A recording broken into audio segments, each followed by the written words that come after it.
যেতিয়া কিতাপৰ মাজত সোমোৱা যায় তেতিয়া এনেকুৱা লাগে যেন প্ৰত্যেকখন কিতাপেই দৰকাৰী ল'বলগীয়া।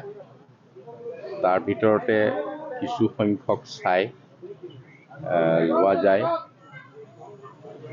আজিও মই তেনেধৰণৰ কিছু কিতাপৰ প্ৰতি লক্ষ্য কৰিছোঁ, য'ত আধ্যাত্মিক বিষয়ৰ যথেষ্ট জ্ঞান আছে, য'ত হোমেন বৰগোহাঁইৰ মই চাইছোঁ কেইবাখনো। তাৰ উপৰিও আৰু দুই এটা কথা চাইছোঁ যে মানে সমসাময়িক সময়ত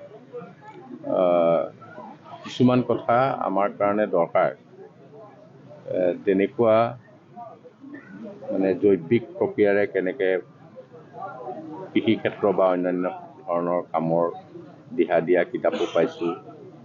আমাৰ মাজত থকা যিবিলাক ঔষধি খাদ্য, সেইসমূহৰো বহু কিতাপৰ প্ৰতি মোৰ চকু হৈছে।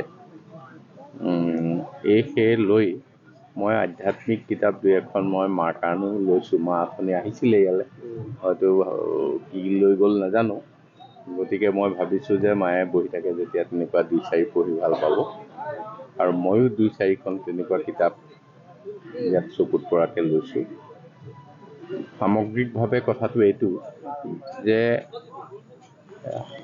মানুহৰ মন এটা থাকে কিতাপৰ প্ৰতি, কিন্তু এতিয়া ঘৰৰ পদূলিত আহি যেতিয়া এই জ্ঞান সম্ভাৰ ইয়াত বিস্তাৰিত হৈছে, কলিয়াবৰত প্ৰথমখন গ্ৰন্থমেলা, আৰু কলিয়াবৰৰ প্ৰায় সকলো এই ক্ষেত্ৰত যিসকলে বিদ্যায়তনিক দিশত কলিয়াবৰৰ সামাজিক বিষয়বিলাকত আগভাগ লোৱা সকলো ব্যক্তিয়েই এইখনত উদ্যোগ লৈছে।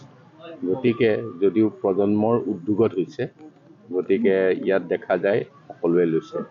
এই কলিয়াবৰৰ কাৰণে আমাৰ এটা খুব ভাল খবৰ, আগ্ৰহ বাঢ়িছে, আৰু সাধ্যানুসাৰে যাৰ যি সুবিধা তেওঁলোকে দুই চাৰিখন হ'লেও কিতাপ লৈছে। নহ'লে কিতাপ লোৱা পইচাটো অন্য কামত খৰচ হ'লহেঁতেন, এইটো আৰু জমা নাথাকিলহেঁতেন। গতিকে এইটো মোৰ মনত খুব আনন্দ লাগিছে মোৰ। মই এটা সময়ত বহুত বেছিকৈ কিতাপ কিনিছিলোঁ, গ্ৰন্থমেলালৈ গৈছিলোঁৱেই, কিন্তু লাহে লাহে এইটো পাতলিছে। আকৌ এই গ্ৰন্থমেলাখনে মোৰ সেই আগ্ৰহটো আনিছে। গ্ৰন্থমেলাৰ বাকৰিত কলীয়াবৰীয়া লেখকৰ গ্ৰন্থ উন্মোচন কৰা হৈছে। আমি দেখি আহিছোঁ প্ৰত্যেকটো দিনাই গ্ৰন্থ উন্মোচনৰ কাৰ্যসূচী ৰাখিছে। তাৰ কাৰণে গ্ৰন্থ উন্মোচন এখন বেলেগ কমিটিয়ে ইয়াত আছে। এইটো কলিয়াবৰৰ লেখকসকলক যথেষ্ট উৎসাহিত কৰা হৈছে, আৰু বহুত লেখক লেখিকা ইয়াত আগবাঢ়ি আহিছে আমি দেখিবলৈ পাইছোঁ। সেইবিলাকে কলিয়াবৰৰ তেখেতসকলকতো সমৃদ্ধ কৰিছে, তেখেতসকলৰ লেখনিয়ে আমাকো সমৃদ্ধ কৰিছে।